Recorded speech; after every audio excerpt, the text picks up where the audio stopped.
Welcome back to Lead. Staying with politics now, we have lots to talk about with our political panel. Donald Trump national spokeswoman Katrina Pearson, Battleground State Director for President Obama's 2012 campaign Mitch Stewart, and CNN's own conservative writer S.E. Cupp. Thanks one and all for being here. Katrina, let me start with you. We're told that Mr. Trump is leaning very strongly towards Mr. Pence, Governor Pence. Has he made the call yet? Has he made the decision or the phone call to whomever he's picking? No, he has not yet. And there are a couple of people, actually, that he's trying to decide between, and he wants to give it as much thought as possible. Again, this has got to be someone who he thinks can help him push forward his vision to make America great again. And, you know, it's really not an easy decision. I mean, we're at a moment in our history where we need someone strong, we need someone tough, someone that can energize people as well, and Mr. Trump is taking all that in consideration. Let me ask you, Katrina, is he taking into consideration this tweet from Governor Pence from last year, quote, calls to ban Muslims from entering the U.S. are offensive and unconstitutional, unquote. Does that give Donald Trump or the people around him, the brain trust, any pause? Pence has also criticized Trump for his remarks about his fellow Hoosier, Judge Curiel. Those are not disqualifying disagreements? No, not at all. You know, the governor was just responding to reports that he's heard. He did not talk to Mr. Trump about the policies or the reasons why he said what he said. So no, Mr. Trump has taken all things in consideration. All those are very important things. And he will be making his decision very soon. All right, S.E., take a listen to House Speaker Paul Ryan ask today about Trump potentially picking Governor Pence. It's no secret I'm a big fan of Mike Pence's. We're very good friends. I have very high regard for him. I hope that he picks a good movement conservative. Clearly, Mike is one of those. You know Mike Pence. You've covered him. You spent some time with him. What do you think?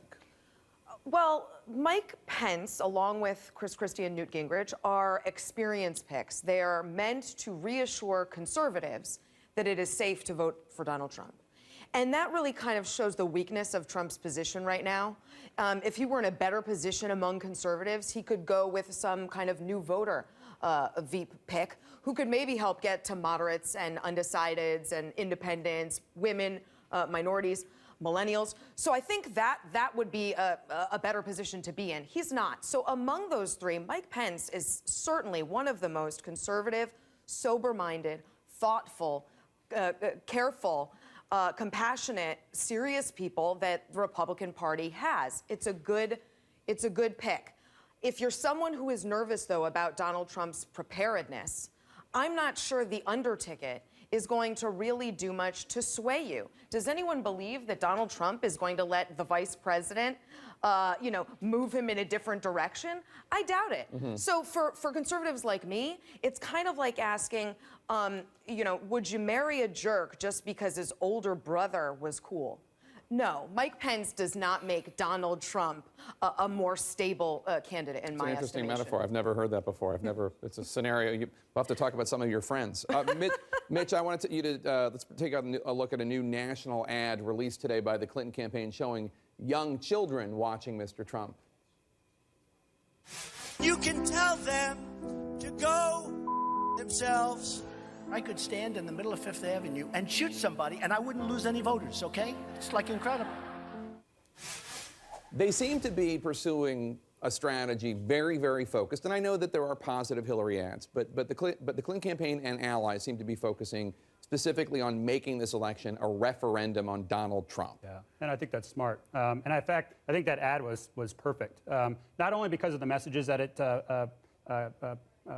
plays out, the images that it has, but it's so well done that we're talking about it on CNN. It's all over my Twitter feed. It's all over my Facebook feed. And in this new media environment, you have to have creative content that is sticky, that attracts eyeballs. That pops. And this does. And you can't just rely on paid TV anymore to get your message out there. Katrina, your response to that TV ad? Well, look, Hillary has no choice. I mean, she has to go negative against Mr. Trump. I mean, you look at the polling that's come out today. It's quite obvious that everyone that has counted Mr. Trump out early on in a general election have been proven wrong. He is actually polling very well against her. And she has to go negative because really, if she talks about her policies and tries to contrast when she's being honest about them, her policies are actually the policies that have failed in the past. It's always more money, more government intervention, and that has failed miserably. She has no choice but to go negative. And I'll say this. Mr. Trump hasn't run a single ad yet, and he is still winning in swing states now, and that tells you everything you need to know. Yeah, the one thing I find remarkable about this is we're saying that this is a negative ad, and what is it? It's children watching his remarks. There's no spin on the ball here. This is literally replaying things that he has said, and we all think it's a negative ad. Yes, it's asking, are we electing a president that your children and your family would be proud of, which is actually, I think, what a lot of people think of when they go to the ballot box.